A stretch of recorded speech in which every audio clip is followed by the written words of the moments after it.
Yo, man, what's good, YouTube, man? Show boy Mickal, and that's AK Mr. Nappy Hair Boy, man.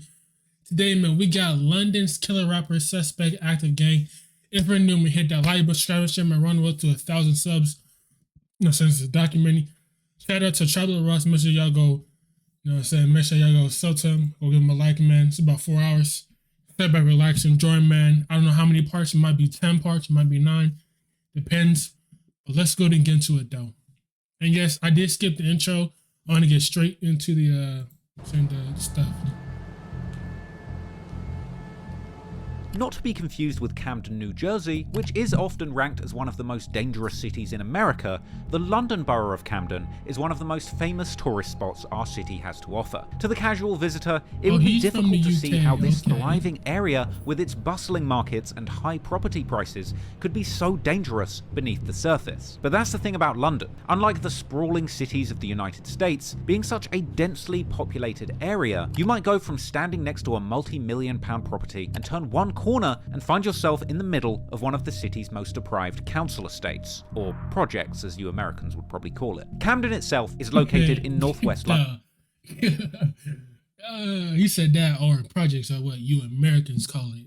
I keep forgetting he's English.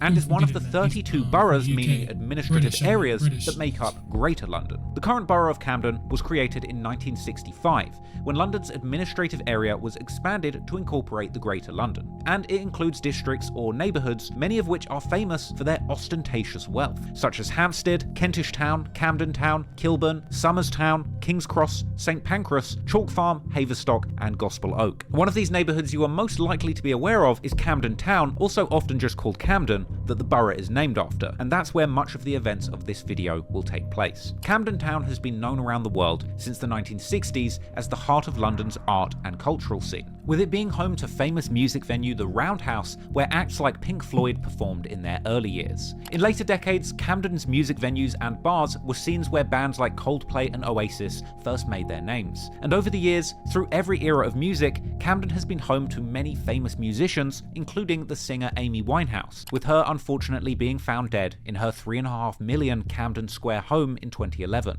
Nowadays, a statue of Amy Winehouse can be seen in Camden, and her former home has become a tourist attraction to her fans, despite it having new owners. Moreover, over the years, Camden has been a breeding ground for many different urban youth countercultures like the punks, ravers, and hippies. Ultimately, Camden is one of those places where outsiders and nonconformists can fit in, call home, and flourish. And perhaps as a result of the openness and tolerance fostered in the area, I actually wouldn't mind living in the UK, anywhere else like Africa or Australia, Europe. You know what I'm saying? Like, I feel like Canada. I feel like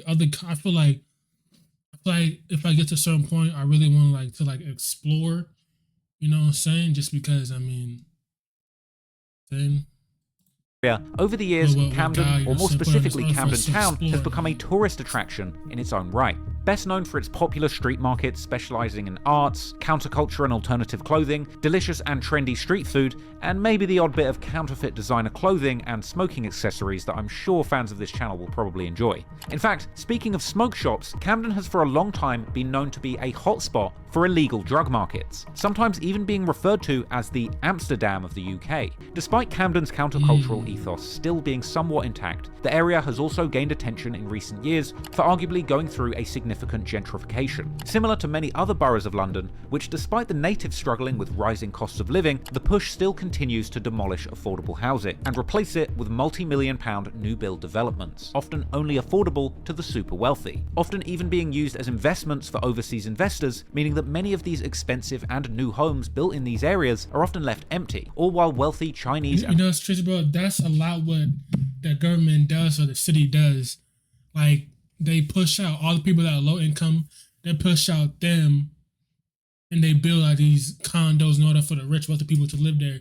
And all the people that used to live there, they got to go to maybe to another side You know, so it just rinse and repeat, rinse and repeat, rinse and Russian repeat. investors cash in on the constantly rising property markets in London from the comfort of overseas, without ever even stepping foot in Camden and risking a potential shanking. This gentrification process only tells part of the story, because Camden really is an area with some of the biggest wealth gaps and income equality in the United Kingdom. As I mentioned at the start, many of the poorest estates in London exist literally a block away from multi-million-pound mansions. These are the kind of multi-million-pound mansions you might expect to see in prime spots right next to Camden Square, which is only 6 minutes walk away from the formerly neglected Agar Grove estate. This estate is home to the depressing council block Lulworth House, which was featured prominently on the cover of Suspect's album Suspicious Activity, and is the birthplace of the menacing street crew Active Gang, who we will be discussing extensively in this video. Now, when I went to visit the area, I was struck by just how much this depressing and brutalist old council block stood out amongst the newly built private luxury developments surrounding it in the neighbourhood. Anyway, despite their close proximity to the multi-million-pound properties, the British equivalent of public housing, or the projects, known here as council housing or council estates, tend to be the areas where gang violence is most common. Now, it's important to remind you that when I say estate, I'm not talking about a large, luxurious swathe of land somewhere in the countryside, along with a luxurious mansion and swans. So-called council estates are typically large, publicly owned projects that offer affordable social housing, generally cramming as many families on low pay into cramped apartment buildings. However, nowadays, many of the old council estates are being torn down and to a lesser extent replaced by private housing associations. You know, you just said they push all the low-income people like that into one part like this, when it's shitty housing and all that. Like, this is what they do, bro. They put you in these shitty ass buildings, and they don't respect you. They don't fix nothing. They'll probably fix it, but they'll probably take like damn near weeks or a month just to fix it, bro. And profit. Part of the reason this has been allowed to happen is because of the bad reputation that council estates have fostered, becoming notorious hotspots for criminal activity and antisocial behaviour. In the UK, we also have a right to buy policy, which allows individuals that are living in social housing the opportunity to actually buy that property privately from the government. That would give an individual that's living on social housing a great opportunity to take their first step on the ladder towards homeownership. But the unfortunate side effect of that policy means that the next person who's looking for social housing is less likely to find it, because the government are slowly selling off the social housing and not replacing them. This is a significant contributor to the UK's ongoing housing crisis, and it's a big reason why the housing in London is so ridiculously expensive. And unfortunately, despite all the tourists and rich inhabitants, as well as Camden's close proximity to London's high-earning financial districts, the social unrest in Camden's poor communities and social housing has led Camden to become increasingly dangerous over the years, with particularly brutal murders taking place right on the streets, sometimes even in broad daylight. But before getting more in depth on the gangs in the area that are driving this violent crime, on a more positive note, Camden also has a rich history when it comes to UK rap music. For example, one of the first real breakthrough UK rap groups hails from Camden, the infamous— Bro, they're doing in broad daylight? That means they did not care, bro. If you're doing a hit in broad daylight, one means you don't really care about your life. Two, you have nothing to lose. And three, you really want to get the person that you hate. That's what it really sounds like. That's what it really sounds like. In broad daylight, cameras everywhere, maybe witnesses in the area that see what you're doing. And divisive rap trio N-Dubz, who were among the first British rap groups to gain popularity when UK rap went from underground to the national mainstream during the 2000s. In the late noughties, a new wave of British gangster rap emerged called road rap. This saw artists such as South London's own Gxng gaining national popularity by showing an authentic look at Britain and especially London's gang underworld. In many ways, the British road rap wave predates and foreshadowed the gritty and raw visual aesthetics that Chicago drill music videos would end up popularizing globally years later. Some young, gang-affiliated rappers from Camden would also start dropping songs, including artists like Ambush, Prospect, and Rowdy, who repped the Queen's Crescent gang located in the postcode NW5 in the Kentish Town neighbourhood. In fact, Queen's Crescent, or QC, has been considered as one of the most notorious hoods in Camden for some time due to extensive gang activity. And while Ambush made a considerable name for himself in the British rap scene since then, unfortunately in 2012, Rowdy, real name Sean Ferdinand, ended up receiving a life sentence for allegedly stabbing and killing a young man and— See, the thing about the UK is they have no guns, no weapons to the public. It's up to the military and the policemen. Damn. Stabbed 14 times. See, over there, they're stabbing, but that is brutal. Stabbed 14 times, and now he's in jail for life. You're not getting out. Attempting to kill another. By mid-2010s, many of Camden's gangs were actually united under one banner called Cracktown, or CT. And in 2015, Cracktown affiliates YD and JP would release their song Man Down, which is arguably one of the first UK drill songs recorded in North London to gain prominence. This was just a little while after the UK drill genre had been emerged, mainly coming out of South London, with pioneering South London drillers from sets like 150 from Brixton being some of the first British rappers to make drill music influenced by Chicago drill. Sadly, the music video for Man Down also seems to mark one of the last times that these different Camden gang sets known as Cracktown came together on good terms whilst pursuing more positive goals like music. Because soon after this video released, the music side of Camden gang life would slow down as members would focus on a deadly war that was brewing in the streets. And sadly, in the years that followed that music video, many of the young men depicted in it would find themselves being forced to pick a side in what would end up becoming one of the most violent street feuds London had ever seen. The thing is, why do they have to pick a side? Like, was it something where one of the members like died or something? But like, what's the point of picking sides? Y'all can't just fight it out or something? Like, if y'all guys come together, like, come on, but that's powerful. Bro, we are so stronger together than apart. When we're apart, that's when we're fighting our own people, fighting each other. And that's what the government wants, man. All the government wants is money, money, money. That's all they want is money. You didn't think the government gives a fuck about us? They don't. That's a lot of shit that's happening. That's why all these shootings are happening. People dying every single day. All of that's about money, money, money, money. I'm telling you, it's all about money, bro. Camden, like other boroughs of London that have significant populations struggling with poverty, has for a long time been affected by gangs. For example, notorious former gangster Marvin Herbert grew up in Camden. He was suspected of up to 24 murders with his Yardie Hit Squad gang, one of many Jamaican Caribbean gangs that operated in London during that period. Herbert, who is now in his 50s and a reformed public speaker, youth worker and YouTuber, has discussed in numerous interviews and videos his upbringing in the rough working class estates in Camden, where his family moved to from Liverpool when he was young. Raised by a drug dealer father who commonly beat up both him and his mother, Herbert fell into the life of crime and gangs since a very young age, until he was apparently shot numerous times in 2008, causing him to lose one of his eyes and eventually making him leave the life of gangs and crime behind. In the 90s, the Camden neighbourhood of Somerstown saw many Caucasian families moving out, with many migrant families of particularly Asian backgrounds migrating to the area and calling it home. Unfortunately, due to racial tensions in the area, this would eventually lead to a race war between the poorest white youths still living there and the Asian youths who had moved in recently. The animosity in the area between these two groups exploded after a 15-year-old white boy, Richard Everett, was stabbed to death by a gang of British Bangladeshi youths who were apparently seeking revenge against another white youth in the area. After this, white youth gangs began patrolling the streets of Somerstown, attacking anyone of Asian background that they came across, even firebombing this is what I mean right here. This is what gets attention. This is what get war started between other race, bro. Literally right here. Literally right here. Everybody knows is against each other. I promise you, everybody knows is against each other.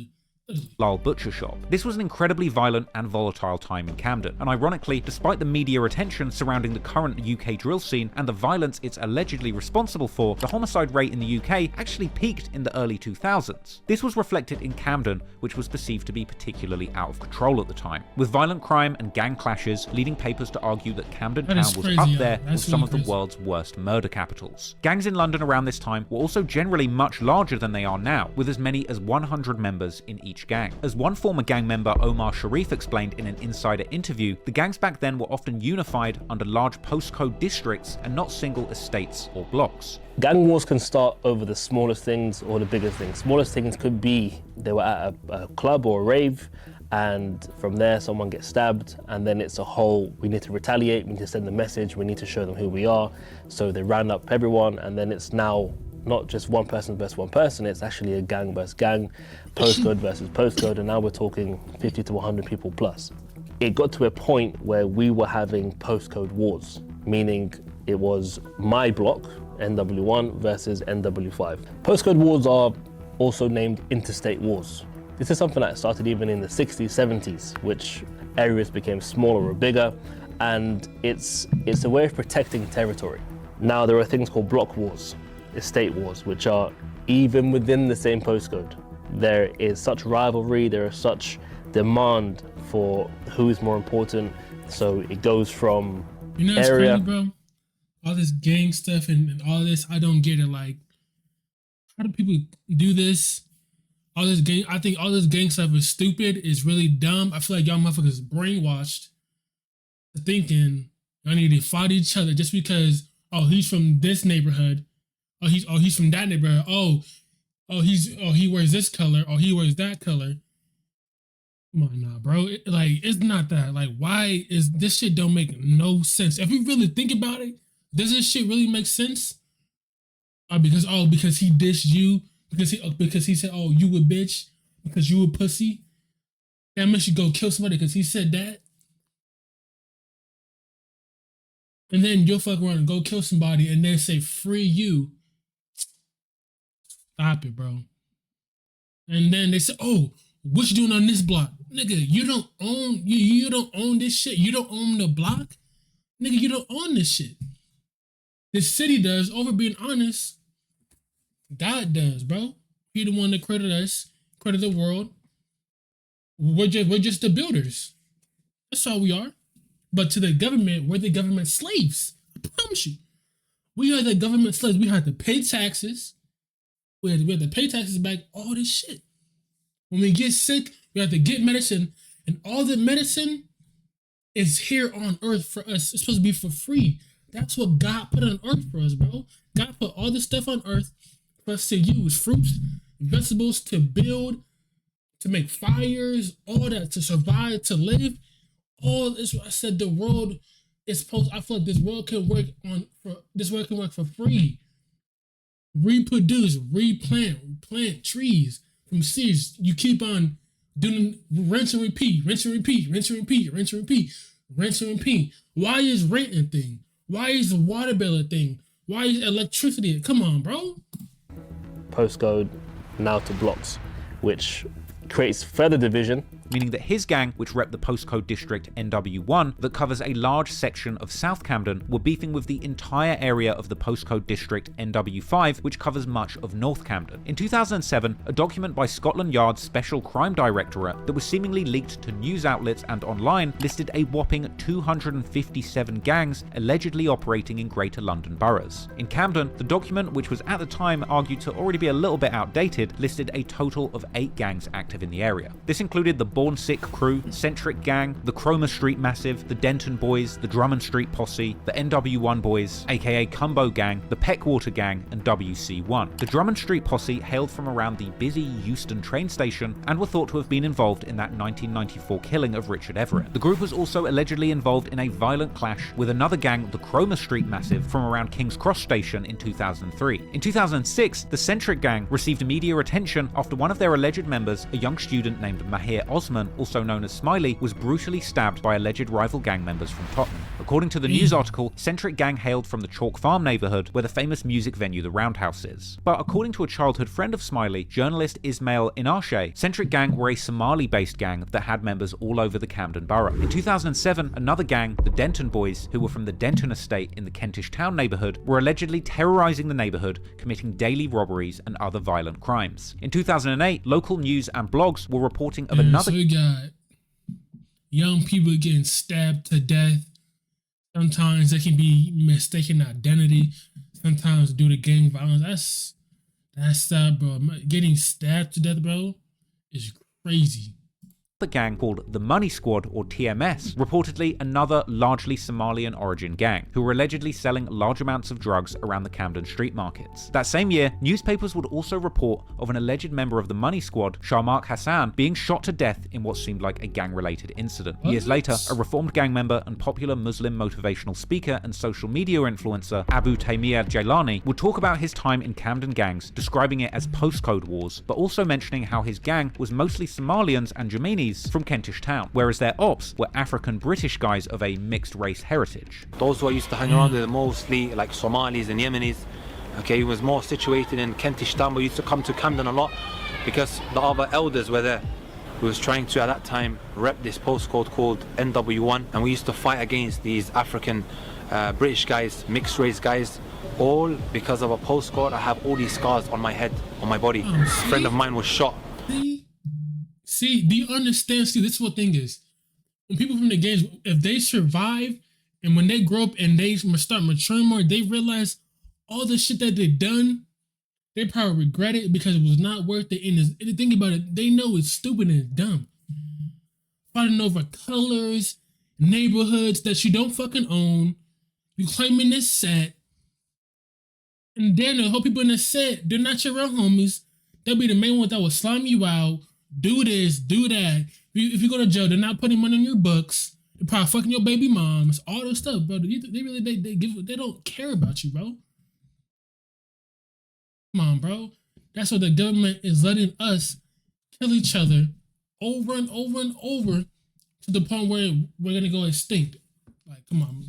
And this was in Camden, and it was the reason as to why I left the streets. Another example of how race and ethnicity have for the longest time been central in igniting Camden's gang conflicts is a 2009 local news report identifying so-called no-go zones in certain Camden neighborhoods, including the Peckwater estate, home of the Peckwater gang in Kentish Town. In these no-go zones, patrolling officers were reportedly commonly attacked with rocks by gangs when they tried to enter the estate. Moving into the 2010s, a special task force was set up by the Camden police in an attempt to tackle gang-related violence. This led to numerous arrests of alleged drug gangs in Camden, including in the Queens Crescent area. By 2011, tensions boiled over between minority youths, many of whom were affiliated with local gangs, and the London police. In the wake of the fatal shooting of alleged gang member Mark Duggan by the police in nearby Tottenham, this brutal use of force on London streets, followed by the Met Police attempting to avoid accountability for the killing, led to days of major protests which escalated into riots all over London, including Camden. Despite the unrest, violent crime in London fell significantly during the first half of the 2010s, bottoming out in 2014 when the homicide rate actually fell below 100 per 100,000 inhabitants, which was largely attributed to the London police's fight against gangs. However, already the following year in 2015, the homicides begun increasing again significantly, with this actually coinciding with the emergence of UK drill music in mainstream London youth culture, as artists such as the 6-7 Crew and Harlem Spartans begun to gain popularity throughout the city, giving the whole world a window into life as a young gang member on one of London's many dangerous estates. These early pioneers of the UK drill genre and the beatmakers who brought these lyrics to life eventually led to the distinctive sound of UK drill being born, with the sliding 808s, wavy percussive patterns, and creative snare placements that made it a unique sound and eventually a global movement. As the sound of UK drill would later spread to the projects of Brooklyn and the Bronx in New York, influencing some of the Big Apple's most prominent drill artists like 22Gs and Pop Smoke. Also in 2015, many news outlets begun reporting on maps published online showing the alleged territories of different gangs in London. One of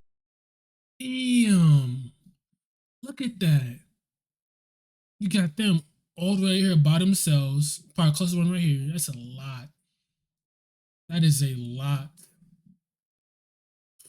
That is a lot, y'all. To my Napoli squad, bro. That is a lot. Really think about it. That's a lot right there, bro. That's a lot. One of these maps is still available and appears to list gangs in Camden such as the QC Blocks, Camden Marleys, Somerstown, Combo Blocks, Drummond Street Posse, Cromer Street Massive, and Agar Grove. Interestingly, many of these same gangs are mentioned in a 2019 Guardian article about knife gangs in London, which actually prompted a gang expert and former police officer from Camden to comment on these gangs on Twitter. He would dispute some of the information provided about the gangs in Camden and elaborating on how QC and Agar Grove were fraught with infighting, ultimately concluding how things turned for worse after 2014 when new gangs arrived in the territory of Camden all around the same time as an important gang police team was disbanded. It's around this time that the gangs involved in the events of this video begin truly getting active in the streets of Camden, as young men and teenage boys from the area would get sucked into the local gang politics and their deadly conflicts. In this story, there will be many names of many young men who played a role in the war playing out on. These people are in the gang stuff. Well, I want to know how many of them are still alive, locked up, or, saying they probably passed away. So far, it's a good documentary, man. It's going to be crazy to see what really happens and, saying every stuff in this documentary by Trap Lil Ross. I don't know really that much about the UK. I really don't. would like to know more about the world and the countries that it's just in this earth and all that. You know what I'm saying? On the streets, as well as in the recording studios where those battling for dominance on the streets of Camden would boast and brag about their activities on the roads. However, there's one name that stands above all of them when it comes to brutality and notoriety. That's a young man by the name of Tariq Kennedy Mangal Monteiro, who you might know better as Suspect. I don't know who that is. To be honest, I don't know.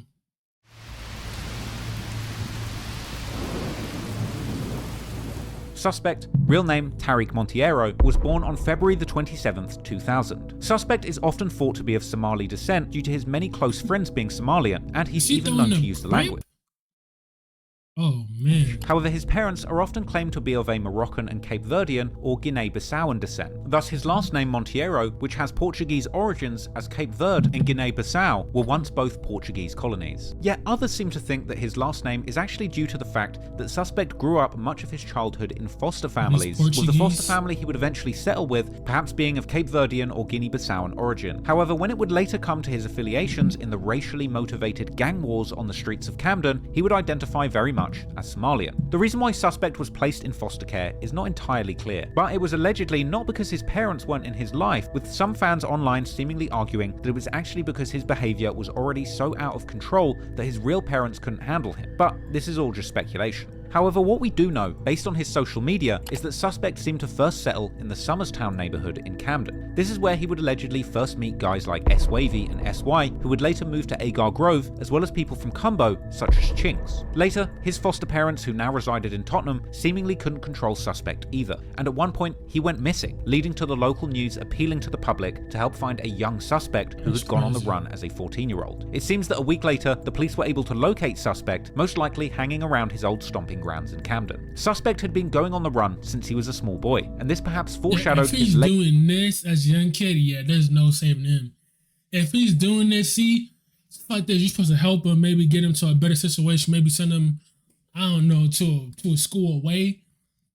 But if he's doing this at a young age, and running away at 14, yeah, say goodbye, bro, because he later infamous actions as a wanted man. To him, just age 14, being a wanted man and ducking the authorities was just an everyday activity. By all accounts, it seems that Suspect's childhood was a challenging one, where personal, family, and friend circle issues all contributed to escalating problematic behaviour, which is also plainly evident on his old Facebook accounts. Due to Suspect's young age at the time, there isn't too much public information about the specifics of his dealings with the law, but later reporting about Suspect's court appearances seem to have revealed that he had an extremely lengthy criminal record even as a child, apparently having received a total of 18 convictions on a total of 41 offences. This includes charges for drug dealing and battery in 2013, an apparent 4 robberies in 2014, and other lesser charges, including assaulting a police officer in 2017. How many times Suspect has been locked up is also unclear, but what we do know is that during some of those incarcerations, he met other youngsters who would turn up and later become highly influential figures in the UK drill scene. This includes Kennington rapper Lowski from the Harlem Spartans, who actually discussed doing time with Suspect in 2016 just as he had released his breakout drill anthem Hazards. Suspect apparently also spent time with members of the 6-7 gang, whose rappers such as LD and Dimsy were some of the first UK drill artists to blow up back in 2014. Once again, here we see a teenage Suspect going to jail and meeting people who are also locked up but enjoying infamy on the streets, all resulting from UK drill songs they had released while they were free. And I would expect that there was a certain level of admiration that Suspect might have had seeing his incarcerated peers making a name for themselves with drill music. And much like the UK rappers that he looked up to,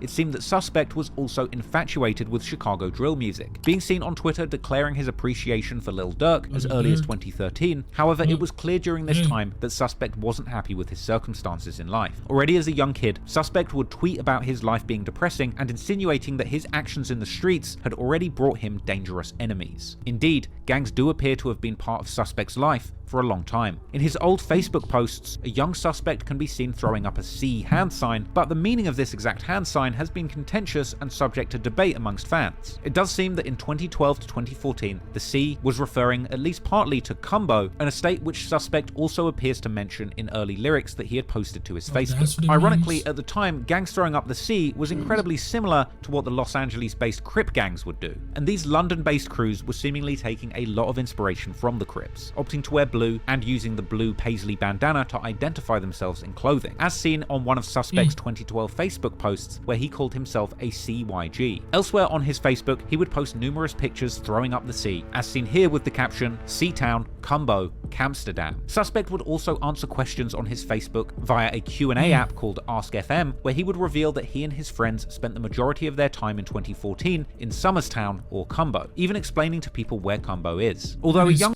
crazy young, he was doing all this crazy stuff and nobody really there to help him, bro. He said life depressing. That means he's probably asking for help, but he's asking for help without saying it though, you know what I'm saying? Young Suspect would also claim in these Q&As that he didn't particularly respect the older guys from his neighborhood. In addition to the Cumbo C, all the way back in 2012, Suspect was seemingly also throwing up a CT for Cracktown. Later, around 2015, Suspect and his friends begun repping the letters CG. But once again, what those letters represent exactly is somewhat unclear, with some fans suggesting that they refer to either Camden Gang or Cumbo Gang, whilst others have suggested that CG was actually referring to Centric Gang, or the Centric Boys or Centric Crew, who had been active in Camden since at least the 2000s. This theory appears to hold some water due to the fact that journalist Ismail Anashe explained in his blog that Centric Gang were a group of young Somali-based gangsters that had members all over the Camden borough. Because what we know for sure is that eventually Suspect began hanging out with many Somalian teenagers, who hailed predominantly from Camden's Agar Grove estate, using the initials AG. This gang would eventually become known as Active Gang, and through 2013 and 2014, Suspect was extremely active on Facebook, working his way through numerous different accounts. He would post pictures of himself on the block with his gang, and continuing to answer Q&As, openly responding to questions from friends and probably anonymous ops, all about the gang life that he was living as a teenager during these years. Bro, anonymous ops giving you like questions and you ask Q&A about your gang is crazy. He would use these Q&As to diss rival gangs from nearby Rowley Way, with people asking him who's more certified in the streets, him or his friend S. Wavy. Suspect would explain how he was banned from Regent's High School in Year 8, refusing to say why he got arrested, and explaining that while doing these Q&As that he's 14 and in Year 9 at school, even naming and shaming his biggest ops in Camden, and saying that he's going to beat up an op named Luke. At one point, he even gets pressed by an older G in his area who says, "Listen carefully, I don't want to hurt you, you're a young buck, but you can't come to my block," with a defiant Suspect telling this old gang member to catch them and taunting them, saying that their estate is scared of him. Other comments would come in dissing Suspect and saying he's not really a bad boy, and people would even mock his gang and their members for being so young. People would reply to Suspect saying that gang— The thing is, even though you're young, you can't underestimate, bro. You can't underestimate youngins, bro.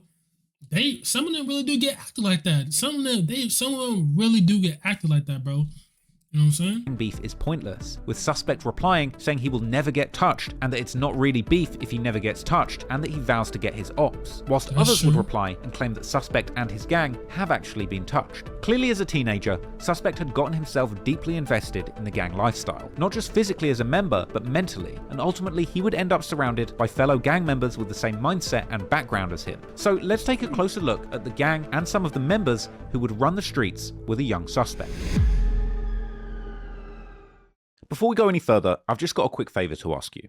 If you're enjoying this video and my channel in general, please consider subscribing to my Patreon to watch the fully You'll be able to get becoming and come up with a full business. The business and better, bigger budget, I'd be so I can dock longer on my every single month on this channel.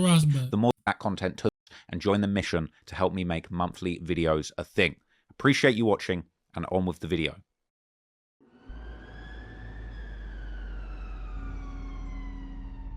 Over the years, Suspect would build a network of young gang affiliates that he would run with in the streets of Camden. Part of this lifestyle was drug dealing, or trapping as it's more commonly referred to in music. Suspect and his friends were deeply involved in the drug trade, and they didn't care who knew it. In fact, one infamous video circulates depicting Suspect and his friends in a trap house making junkies dance for their amusement. As the story goes, Active Gang, the most recent and making junkies dance and all this and jump, that's crazy. That's The insane. famous incarnation of the Camden gang set that Suspect claimed was created around 2017 by local youths of predominantly Somalian backgrounds. The founding members came from around Agar Grove Road, not more than half a mile lot from of them Camden too. town's most popular tourist attractions. The members came from the Agar Grove estate and the nearby Maiden Lane, Broadfield Lane, and St Pancras Way estates. Most had previously repped the older Camden sets like Centric Gang, Cracktown, or CT1, much like Suspect. However, Suspect was not one of the original members in Active Gang, and he seemingly never actually lived around the Agar Grove estate. Or perhaps that's just how people see it, due to the fact that his foster family was actually based in Tottenham, but Suspect himself would go on the run wherever he wanted in Camden as a teenager. Now, Active Gang is commonly referred to with the initials AGB, with the full name, according to the fans, supposedly being the Active Gang Boys, Active Gang Bandits, or Active Gang Bloods. However, Suspect in the song Caught in the Rain seems to insinuate that the name could also be Active Gang Bloodhounds. But regardless, there's a lot of names and faces that are going to be relevant when it comes to discussing Suspect's side of the war in Camden. One important name in the history of Camden gang beef is Mitch. He's often considered to be the founding father of the street crew that would eventually go by the name Active Gang, with some claiming that Active Gang was actually started in his honor after he passed away. Then there's his cousin, S45. You also have AK, and then there's SY, aka Stain, Striker, Hitman, and his brother Blitz, Broad Day, aka Broad Day Assassin or BA, S-Wavy, AR, aka Armed Response, who interestingly also like Suspect went missing as a teenager in 2014. There's Reeks and also Too Smoky. Now, Active Gang members from Agar Grove would also link up with other sets from the nearby neighborhoods, building alliances against their common enemies. Another street crew from the area that they're allied with is FSG, or Finesse, Stack and Grind, from the Denton and Ferdinand estates in the Chalk Farm neighborhood, with prominent members like T-Scam, who has made a name for himself as a rapper in recent years, as well as having an extensive connection to street activity. Another area that's connected with the Active Gang crew is NRB, or the North Road Bandits, from the York Way estate and Corporation Street, including members like Yevs and ML, and of course the historic crew with origins from the Cracktown set CT1, hailing from the Kernook, Three Fields, and Bayham Place estates, with members like Traps and Alert. The alliance between these gangs will be known as 71st, based on the N7 and NW1 postcodes that these areas are located in. However, possibly due to the massive fame that Active Gang achieved in the UK drill music scene, many of the members from these affiliated gangs have been primarily repping AG, or Active Gang, leaving gangs like CT1 to be referred to less in favour of Active Gang, or more broadly, 71st. But of course, there's no such thing as a gang without ops. So now, let's take a closer look at the other side of the coin and understand the group of rivals that these young men have been in a years-long war with.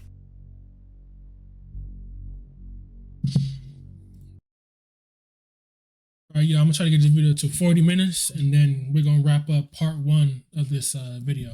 Now, before I go any further, I just want to speak on the topic of postcode wars. A postcode, or as Americans might call it, a zip code, is the postage number corresponding to a specific area. In London, the idea of gangs warring over turf, specifically which postcode they're from, is very misunderstood. To many uneducated on gang conflicts, they seem to believe that these groups are quite literally warring over territory based on arbitrary numbers at the end of their mail, with many holier-than-thou folks often arguing in the comments just how stupid it is for these young guys to go to war over areas and buildings that they don't even own. One particularly funny TikTok actually pokes fun at this concept. Yo fam, I've just met you and have no reason to dislike you. I too have just met you and have no reason to dislike you. With that being said, where are you located geographically in London? For me, I'm from E9. E9?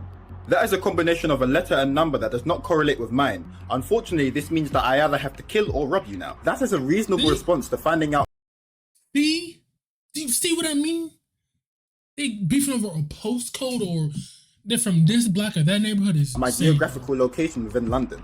I too will join you in this pillaging of your life or items. Now, that's quite jokes, but it's important to me to explain that these gang wars in London are much deeper than the number at the end of a gang member's mail. While postcodes have become a prominent identifier in London gang wars, these beasts are historical feuds where blood has been spilled between friends, family, or in some cases races over years and decades. And it's realistically very difficult to explain exactly why or to stop two rival groups that hate each other and want to war to the death. It's not dissimilar to historical clashes between nations, because when blood has been spilled, sometimes a war is simply impossible to stop. As it often happens, gang alliances are often based on common enemies, and in the case of 71st, their enemy is called 51st, which is also an alliance between multiple gangs that they're at war with. This includes QC from Queen's Crescent and the West Kentish Town estates, as well as Peckwater from the Peckwater estates and the surrounding area in Kentish Town, which are both in the NW5 postcode. And then there's Cumbo Cumbo from around Cumberland Market and the Regent's Park estate in the Wait, so all this gang, they beef because they're from a postcode? Is that what he's talking about?